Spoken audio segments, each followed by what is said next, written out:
Hello everyone! With the release of last Epoch this week, I want to show you my favorite build so far. There's a lot to come. It is a Warpath, Smite, Spin2Win Paladin. It's really fun to play, it's easy to play, it gets you through the story, it gets you into the end game. I will keep this short because this is last Epoch. This isn't Path of Exile where you need a statistical degree to build a build.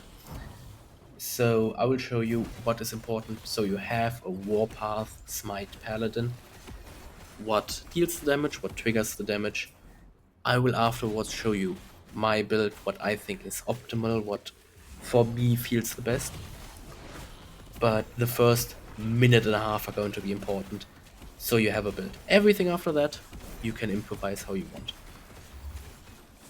Let's get into it. On screen right now you see Smite on the left side and Holy Aura on the right side. Not all skill points are used. What you see here are the skill points that I think are non-negotiable. Those are the important ones. For Smite, we take single target damage, because Smite is our single target damage. And with Holy Aura, we scale into Flame Burst. Flame Burst deals damage after you've hit an enemy for a certain amount of times. Both of these we need to trigger. This we do with Warpath, Spin2Win. Flame Burst, Holy Aura, makes sense. We hit an enemy a lot of times if we spin, so Flame Burst triggers.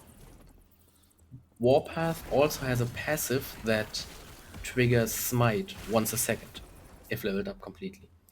This is how we get our Smite and our Flame Burst into the enemy, or the enemy group.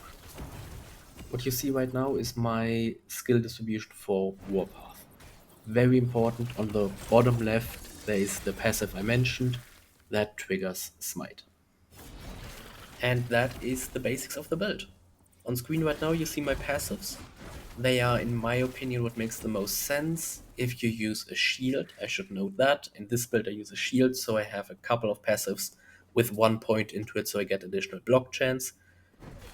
But you could decide, hey, I want to use a two-handed axe because they are really cool.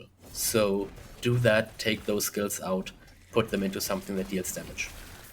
You're great, you're good. It's not set in stone, do what you want, this is what works amazingly well for me. At this point, if you want to stop watching and explore for yourself, go ahead. I showed you the important parts. I have 2 other skills though that I would highly recommend using. 3 actually, 2 to skill into, 3 to use. Starting off with Javelin, which we turn into standard with the skill path on the bottom right. We plant a standard into the ground, it heals us, and most importantly, it triggers Smite every 0 point something seconds. Just another way to give us sustainability, to also ignite enemies actually, and trigger Smite, which is our main source of damage. Secondly, there is Volatile Reversal, the reason why we have 5 points in Void Knight, besides the passive being actually pretty good. Volatile Reversal brings us back in time 2 seconds and causes an explosion at the point where we return that weakens the defenses of enemies. We have reduced the cooldown a lot with this setup, and we have maxed out on the damage reduction. It is a nice bonus, it makes you a little bit vulnerable, but it is a good skill to add to this. This is the skill where I would mostly say, use whatever you like. Now we have another slot on our bar free, because we don't really manually cast Smite. We have so many ways of triggering it, we don't manually cast it. Also we're busy spinning. Which brings me to Lunge.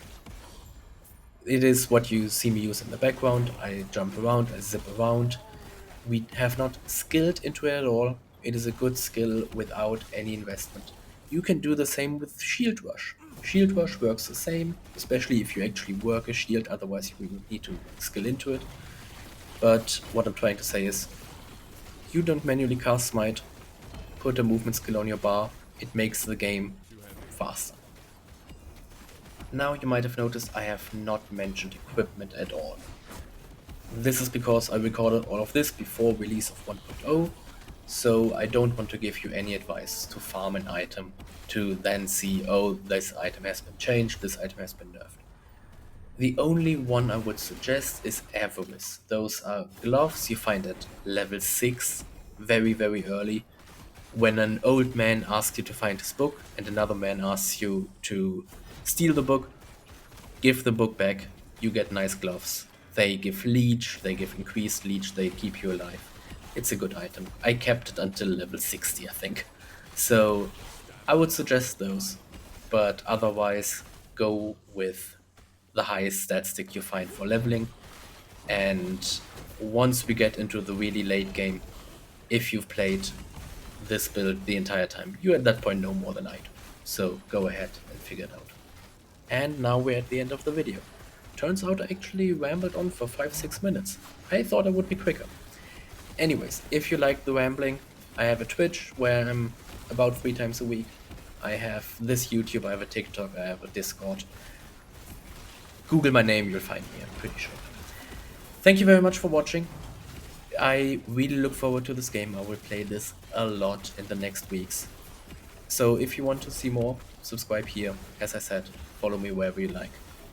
Maybe not in real life, but you know. Thank you very much. See you then.